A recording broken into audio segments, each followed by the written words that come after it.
Ayan po. Nangunguha po kami dito ng sibuyas. Sagraw kung tawagin sa amin. Ayan. Ang dami namin. Diyos ka. Ayan. Ayan, dito kami ngayon sa gitna ng bukid. Ayan. Ito, tinan niyo. Ayan na yung nakuha ko. Ayan. Ayan.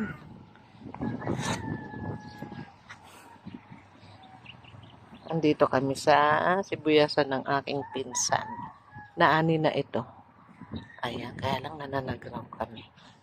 Ayan sila.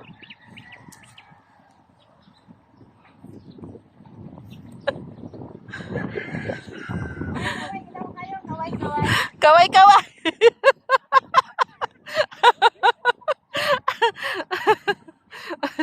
Ayan.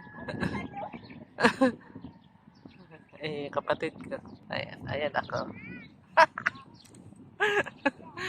Ayan. Yan po yung mga yung mga tauhan ko. Ayan po. Ayan. Ay, nakasarap. Birthday na dito sa gitna ng talukan. Ayan. Mamayang hapon po kami magluluto at maghahanda ng aking nanay.